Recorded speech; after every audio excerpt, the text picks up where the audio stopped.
गांव में तो सब जगह अकाल की परिस्थिति हो गई है। लगता नहीं कि अब इस गांव में ज्यादा दिन रुकना उचित होगा।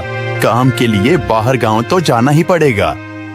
भूषण काम की तलाश में दूसरे गांव की ओर निकल पड़ता है। चलते चलते वह विजयपुर गांव में आ जाता है। वहां उसका रहने का कोई ठिकाना नहीं था और उसके पास कोई काम भी नहीं था। चलते चलते वह एक अमीर किसान जगत सेठ के पास आ पहुंचता है। सेठ जी, मैं भूषण दूसरे गांव से आया हूँ। हमारे गांव में अकाल की परिस्थिति हो गई है। लोगों के खेत सूखे पड़े हैं। गांव में बूंद बूंद पानी के लिए लोग तरस रहे हैं। अगर मुझे आपके पास कुछ काम मिल जाएगा तो बहुत कृपा होगी बड़े भाई। अरे रे, लगता है तुम्हारी हालत बहुत खस्ता हो गई है। ठीक है, वैसे मेरे पास एक काम तो है, पर लगता नहीं कि तुम वो कर पाओगे। सेठ जी, आप चिंता ना करें। मुझे आप कोई भी काम दे सकते हैं। मैं वो काम पूरी मेहनत और ईमानदारी से करूँगा। अच्छा ठीक है भूषण, तो कान खोल कर सुन लो। मेरे पास 50 गायें और 50 भैंसें हैं। तुम्हें हर रोज उन जानवरों का गोबर निकालना होगा और रोज सुबह शाम उन्हें चारा पानी देना होगा। महीने के आखिर में तुम्हें इस काम के लिए 200 रुपए मिलेंगे। और हाँ, 2 वक्त का खाना भी हमारी तरफ से मुफ्त दिया जाएगा। बोलो, क्या तुम ये काम कर पाओगे? अरे बाप रे, 50 गाय और भैंसों को संभालना आसान काम नहीं है। पर अब मैं कुछ कर भी तो नहीं सकता और ऊपर से सेठ जी 2 वक्त का खाना भी दे रहे हैं। ठीक है सेठ जी, मैं ये काम कर लूंगा, पर एक विनती है। हाँ बोलो भूषण, क्या बात है? सेठ जी, अगर आपको समस्या ना हो तो क्या मैं आपके गायों के साथ गौशाला में रह सकता हूँ? सेठ जी, मैं इस गांव में नया हूँ। मेरा रहने का कोई ठिकाना नहीं है। जग्गा सेठ थोड़ी देर तक सोचता है और भूषण को ऊपर से नीचे तक देखने के बाद उससे कहता है, ठीक है भूषण, तुम गौशाला में रह सकते हो। जी धन्यवाद सेठ जी। तब से भूषण गौशाला में रहकर अपना काम करने लगता है। वह रोज जल्दी उठकर गाय और भैंसों का गोबर निकालता, उन्हें चारा डालता और समय पर पानी भी पिलाता था। हर रोज भूषण अपना काम ईमानदारी और पूरी मेहनत से करता था। जगत सेठ को भी भूषण का काम बहुत पसंद आने लगा, क्योंकि वह अपना काम सफाई से करता था। एक दिन जगत सेठ भूषण को बुलाकर उससे बोलता है, भूषण, मुझे तुम्हारा काम बहुत पसंद आया है। तुम गाय और भैंसों का अच्छा ख्याल रख रहे हो, इसलिए दूध की गुणवत्ता भी बढ़ गई है और गायें पहले से ज्यादा दूध भी दे रही हैं। इसलिए मैं आज से तुम्हारी तनख्वाह बढ़ाकर पूरे 400 रुपए कर रहा हूँ। आपका बहुत बहुत धन्यवाद सेठ जी। कुछ दिन ऐसे ही बीतने लगते हैं। भूषण जगत सेठ के पास बहुत मेहनत और ईमानदारी से काम करता है। धीरे धीरे भूषण के पास अच्छा खासा रुपया जमा हो जाता है, जिससे वह अपने लिए छोटा सा रहने लायक एक कुटिया बनवा लेता है। उस गौशाला में सोकर तो नाक से गोबर की गंध अभी भी नहीं जा रही। अब आखिरकार मुझे अपने घर में चैन से सोने को तो मिलेगा। तब से भूषण जगत सेठ के पास गौशाला में काम करने आता और 2 वक्त का खाना खाकर अपने घर सोने के लिए चला जाता था। कई साल ऐसे ही बीत जाते हैं।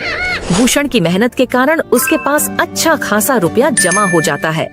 एक दिन भूषण जगत सेठ से बोलता है, सेठ जी, आजकल गांव में चोरी की समस्या बहुत बढ़ गई है और मेरे पास कुछ रुपए भी जमा हैं जो मैंने अपने घर में रखे हुए हैं, पर मुझे उन पैसों की चोरी की चिंता हो रही है।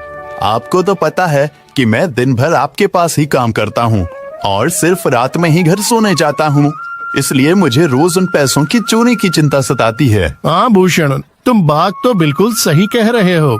आए दिन गांव में नए नए चोरी के किस्से सामने आ रहे हैं और दिन भर तो तुम्हारा घर खाली ही रहता है, तो चोरी होने की संभावना तो जरूर है। जगत सेठ थोड़ी देर सोचता है और फिर भूषण से कहता है, देखो भूषण, ऐसे समय में तो गांव में एक ही जगह है जहां पर तुम्हारा धन सुरक्षित रह सकता है, और वो है जमींदार का घर। क्या जमींदार का घर? हाँ भूषण, इस गांव के जमींदार बहुत ईमानदार और दयालु हैं। ऐसा मैंने कुछ लोगों से सुना है और उनके घर पर बहुत सारे पहरेदार भी हैं, तो चोरी होने की संभावना बहुत कम है। तुम अपने पैसे उनके पास रख सकते हो। अच्छा, ऐसा है क्या सेठ जी? ठीक है, फिर आज ही मैं जमींदार जी से मिलकर बात करता हूँ और उन्हें अपनी समस्या बताता हूँ। उस दिन भूषण जमींदार जी के घर उनसे बात करने जाता है। तुम रुको, कहाँ अंदर आए जा रहे हो? वहीं रुक जाओ। जी जी, मुझे जमींदार जी से मिलना है। मुझे उनसे कुछ काम है। क्या काम है तुमको उनसे? मुझे जरा बताओ। जी, मुझे कुछ पैसे रखवाने थे उनके पास। यही काम के लिए आया था मैं। अच्छा ठीक है, तुम अंदर जा सकते हो। नमस्ते जमींदार जी, मैं भूषण जगत सेठ के यहाँ काम करता हूँ। कुछ साल पहले ही मैं दूसरे गांव से यहाँ आया हूँ। अच्छा भूषण, बोलो तुम्हारा क्या काम है मेरे पास? जमींदार जी, मैं सालों से जगत सेठ के पास काम कर रहा हूँ और मैंने कुछ रुपए भी जमा कर लिए हैं। पर बात यह है कि गांव में चोरी की समस्या बहुत बढ़ गई है, तो मुझे अपने रुपए घर में रखने से डर लग रहा है। अच्छा, कितने रुपए जमा किए हैं तुमने? जमींदार जी, यही कोई 5 से 6 हजार रुपए होंगे मेरे पास। वाह, ये तो बड़ी रकम है। मैंने आपकी ईमानदारी के बारे में लोगों से बहुत सुना है, इसलिए मैं अपनी रकम आपके पास कुछ वक्त के लिए रखने आया हूँ। हाँ भूषण, तुमने बिल्कुल सही सुना है। तुम्हारी रकम मेरे पास पूरी तरह से सुरक्षित रहेगी। तुम अब चिंता ही छोड़ दो, मैं सब देख लूंगा। भूषण अपने पैसों की थैली जमींदार को दे देता है। ये पूरे 5,800 रुपए हैं, आप गिनकर देख लीजिए। गिनने की क्या जरूरत है? तुम तो जगत सेठ के आदमी हो, मुझे तुम पर पूरा विश्वास है। जमींदार जी, आपका बहुत बहुत धन्यवाद। अब मुझे चोरों का कोई डर नहीं है, क्योंकि मेरे पैसे सुरक्षित हाथों में हैं। अरे भूषण, कोई बात नहीं। धन्यवाद तो मुझे बोलना चाहिए, जो तुम मेरे पास आए अपने रुपए रखने के लिए। भूषण अपने पैसे जमींदार को देकर अपने घर चला जाता है। हाँ भूषण, तुम्हारे पैसे मेरे हाथों में ही अच्छे लगते हैं। ऐसे ही भूषण ईमानदारी और मेहनत से जगत सेठ के यहाँ काम कर रहा था। देखते ही देखते 2 साल ऐसे ही बीत जाते हैं। एक दिन भूषण सोचता है, अब बहुत साल हो गए जगत सेठ के यहाँ काम करते हुए। वैसे सेठ जी तो बहुत अच्छे इंसान हैं, पर सोच रहा हूँ कि खुद की जमीन लेकर उस पर मेहनत करूँ, तभी मैं बड़ा आदमी बन सकता हूँ।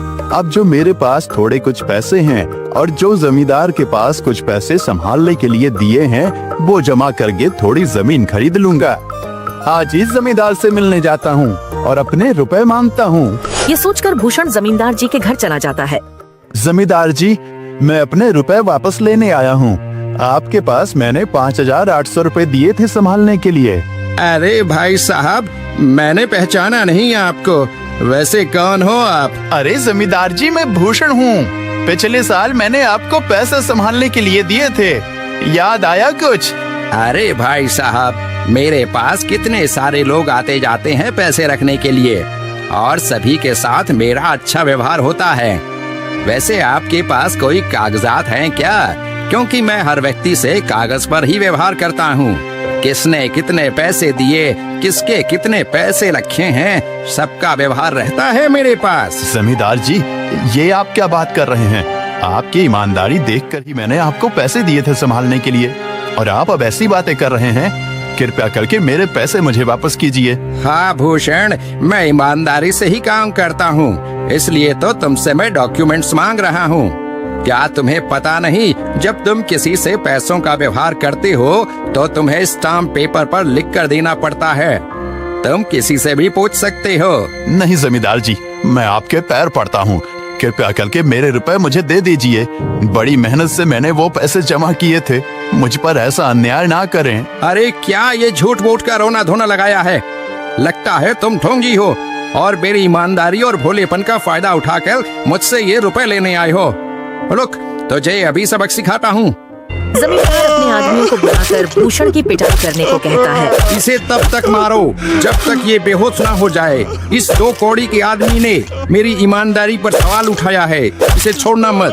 जमींदार के आदमी भूषण को डंडे से खूब मारते हैं। फिर भूषण दुखी होकर अपने घर चला जाता है। भूषण के शरीर पर घाव के निशान स्पष्ट दिखाई दे रहे थे। 2 दिन से भूषण घाव के दर्द के कारण जगत सेठ के घर काम के लिए नहीं जा पाता है, इसलिए अगले दिन जगत सेठ भूषण के पास आ जाते हैं।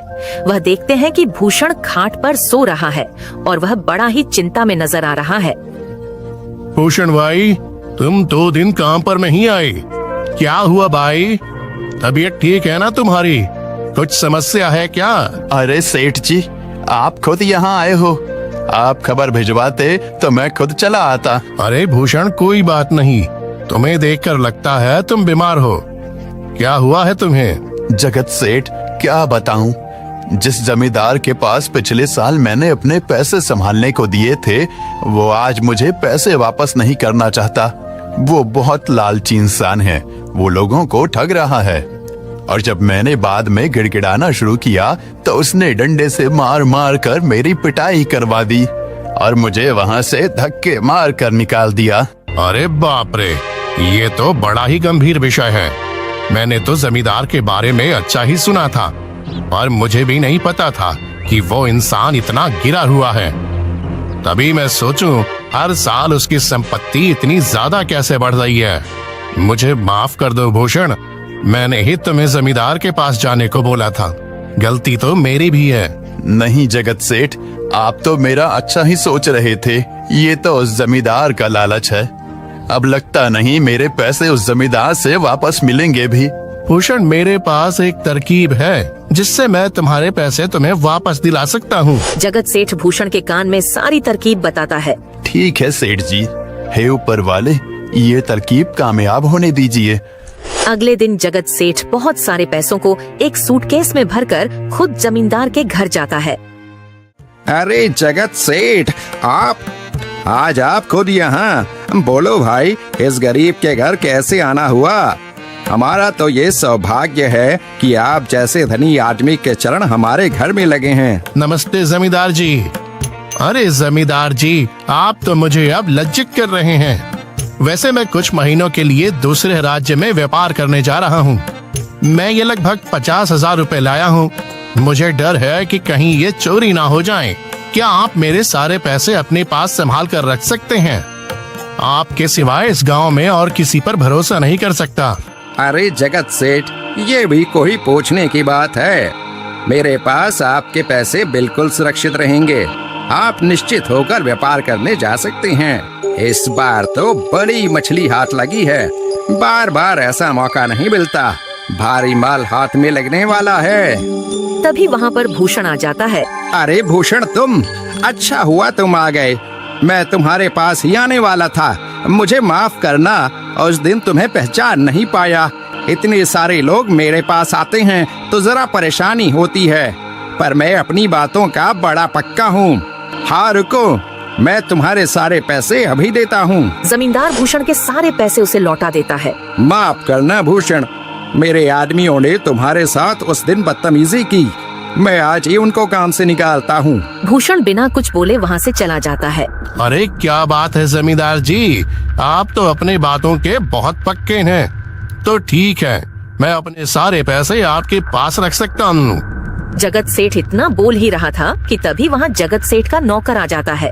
मालिक, अब आपको बाहर के राज्य में जाने की कोई जरूरत नहीं है। अभी अभी व्यापारियों का संदेश आया है और उसने कहा कि वो खुद हमारे गांव आ रहे हैं। अरे ये तो बहुत बढ़िया बात हुई। अब मुझे इतनी दूर नहीं जाना पड़ेगा। सुन रहे हो जमींदार जी, व्यापारी यहाँ आ रहे हैं। अब मुझे नहीं लगता कि ये पैसे आपके पास रखने का कोई मतलब होगा। चलो, आपका बहुत बहुत धन्यवाद। आपने इतनी ईमानदारी दिखाई मुझे। हाँ, पर अगली बार जरूर आपके पास ही आऊंगा। ऐसा बोलकर जगत सेठ और उसका नौकर वहाँ से अपने पैसे लेकर चले जाते हैं। धत तेरी की, ये क्या हो गया? ये 50,000 तो चले गए और जो भूषण के 5,800 रुपए हड़प लिए थे वो भी चले गए। आपका बहुत बहुत धन्यवाद सेठ जी। अगर आज आप ना होते तो मेरी सारी जमा पूंजी वो जमींदार हड़प लेता। भूषण, कोई बात नहीं। जो व्यक्ति मेहनत और ईमानदारी से कमाता है, ऊपर वाले उसका कभी बुरा नहीं होने देते, और जो हराम की कमाई का खाता है उसका कभी अच्छा नहीं होने देते।